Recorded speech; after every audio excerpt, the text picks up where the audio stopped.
Shalom, princesa linda, mulher de joelho, tudo bem com você?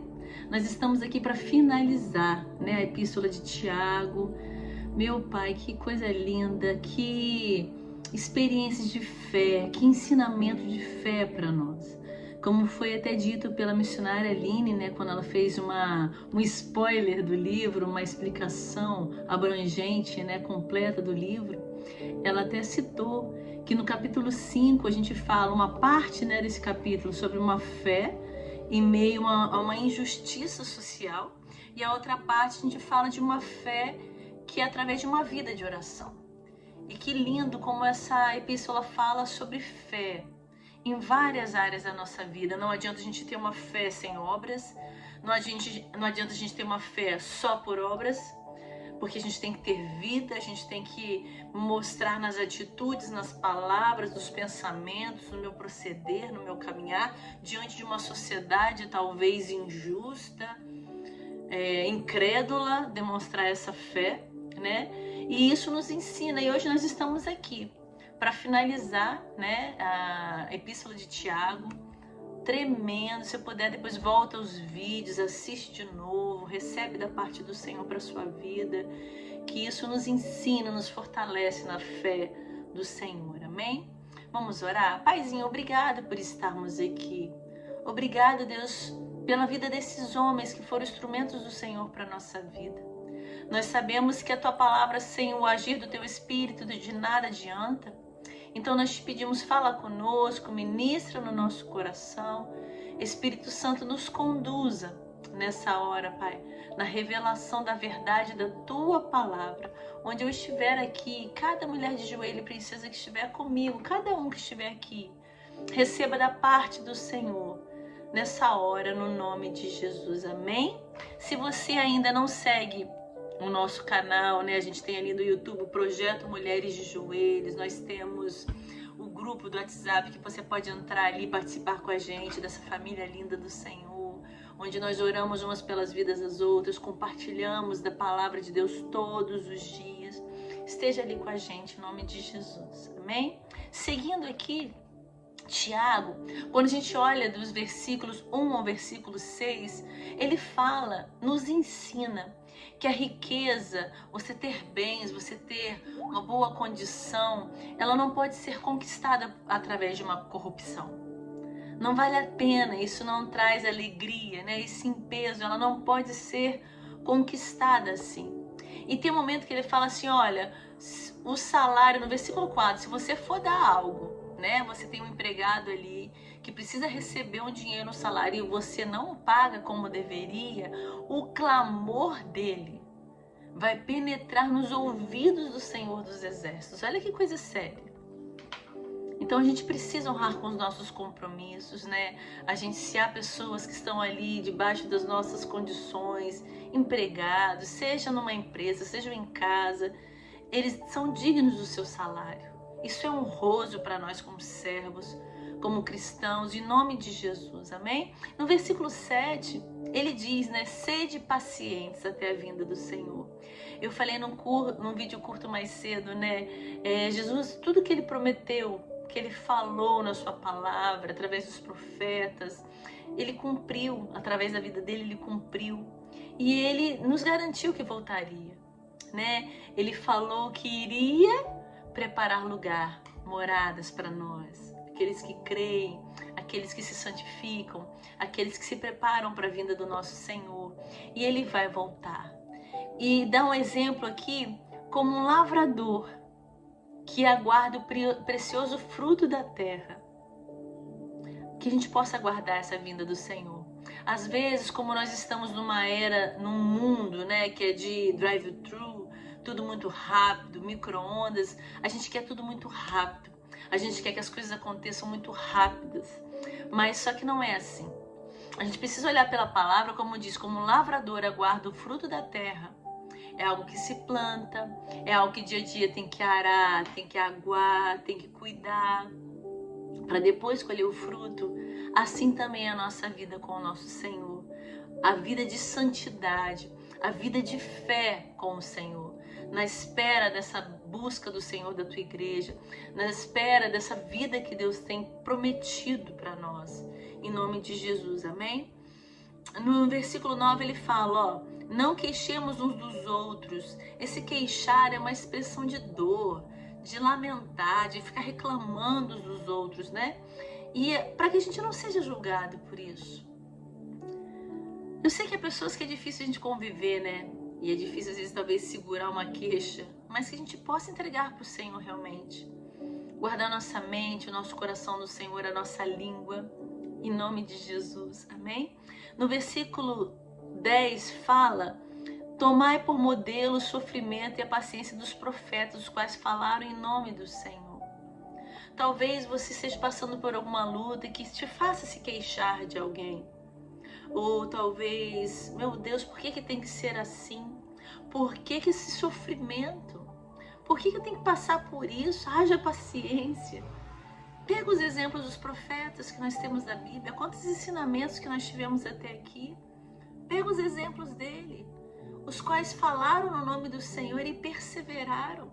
Passaram também por tribulações na vida, através de pessoas, de circunstâncias, mas permaneceram, perseveraram. Que nós possamos seguir o exemplo desses homens e dessas mulheres de Deus, amém? E aí no 11 diz, eis que temos por felizes os que perseveraram firmes, tendes ouvido da paciência de Jó, e vistes que o fim que o Senhor lhe deu, porque o Senhor é cheio de terra, misericórdia e compassivo. Quando a gente fala da Bíblia, de uma pessoa que foi mais paciente, né? Tem gente que usa aquela expressão, tem que ter paciência de Jó. Porque realmente é um exemplo tremendo de paciência. Mas foi alguém que teve uma experiência que eu sinceramente não gostaria de ter. Mas é alguém que pôde dizer, antes eu conhecia de ouvir falar, mas agora os meus olhos te veem. Que a gente possa estar antenada, atenta, vigilante, para que talvez a gente não tenha que passar por provações tão severas para poder ver o Senhor, ter intimidade com Ele. Que a gente já se permita hoje, agora, ter essa vida de intimidade com Ele, em nome de Jesus. A missionária Aline falou, né, que na outra parte do capítulo de Tiago, dos 5, dos outros versículos, na outra metade, se fala de uma fé de oração, através de uma vida de oração. E a gente é fortalecido pela oração, a nossa fé é fortalecida através dessa vida de oração.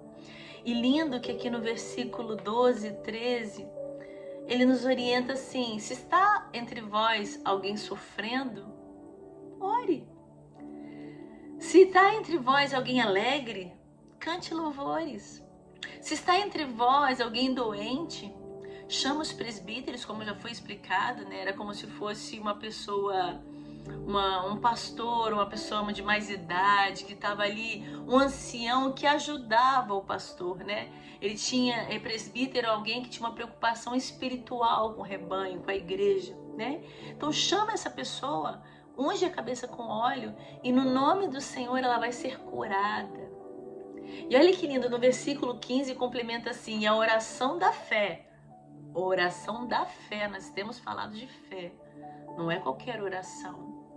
É uma oração que sabe o que está fazendo, sabe com quem está falando, com quem está pedindo, que crê naquele ao qual você está se dirigindo a sua oração.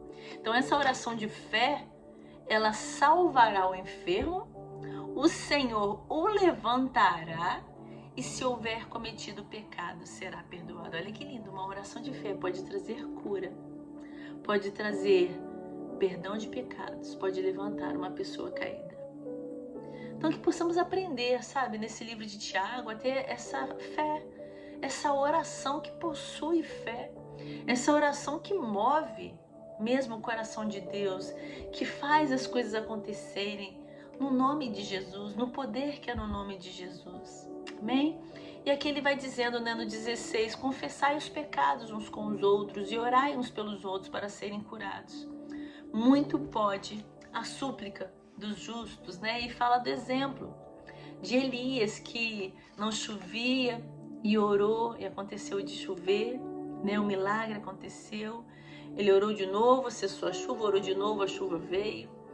E era uma oração de fé. E como é importante nós, entre irmãos, poder ter a humildade, a pureza de confessar os nossos erros. É muito fácil hoje a gente apontar os erros dos outros, né? O dedo na cara um do outro, o erro do outro. Mas a gente precisa ter a humildade, a santidade, a pureza em Deus de poder confessar uns aos outros os nossos erros, pedir ajuda de oração, pedir ajuda, expor esse pecado para que ele não seja cometido mais. Porque toda vez que a gente encoberta, né, não confessa, ninguém precisa saber, é bem provável você estar cometendo novamente. E quando você confessa, você expõe, que você reconhece que você precisa tirar aquilo da sua vida. E esse pecado é confessado. E há essa oração de como que tal? E orar uns pelos outros, de pedido de ajuda, de clamor. E a mudança acontece. Eu creio. E aí ele vai finalizando, né, no 19, no 20, que acaba no versículo 20. Se alguém desviar da verdade, ou seja, da palavra, e alguém converter esse irmão, salvará da morte a alma dele e cobrirá a multidões de pecados. Isso o Senhor falou muito profundo no meu coração, porque às vezes a gente fala, né, a pessoa está desviada, porque nunca aceitou Jesus mesmo, porque nunca quis compromisso com Deus, enfim. E a gente deixa a pessoa perdida no caminho. Mas a palavra diz, meus irmãos. Aqui não está se falando de eu ganhar uma pessoa para Jesus. Aqui está falando de alguém que era meu irmão e que se desviou da verdade. No versículo 19. Se alguém converter essa pessoa que um dia foi irmão e se desviou da verdade, sabei que aquele que converte o pecador do seu caminho errado salvará da morte a alma dele e cobrirá a multidão de pecados. O amor cobre a transgressão, né? Em Provérbios 10, 12 diz isso. Que a gente possa ter essa fé que age mais com amor, mais misericórdia, sentindo a dor um do outro, empatia, essa compaixão, de se colocar no lugar. E eu digo compaixão porque empatia é se colocar no lugar e compaixão é sentir a dor da pessoa. Poderia ser eu ali, né? E que a gente possa ser instrumento de Deus na terra para isso. Para trazer as vidas para a verdade, trazer a vida para Jesus, entender, fazer a pessoa entender, a gente entender que nós erramos também. E que nós não estamos aqui para acusar, mas para acolher, para trazer para nós. No versículo 12 tem uma palavra interessante que fala assim, seja o vosso sim, sim e o vosso não, não, para não cairdes em juízo. Aquilo que a gente fala tem que ser algo que a gente vive, que tem que estar no nosso coração. Não é falar algo e pensar outra coisa, sermos verdadeiras, sermos justas, sermos honestas, sermos tementes a Deus, amém? Que o Espírito Santo toque no seu coração, no meu, e gere em nós a mudança necessária, em nome de Jesus, amém? Te espero para as cartas de Pedro que começam, amém? Amanhã. Um beijão no seu coração. Fica na paz. Deus te abençoe.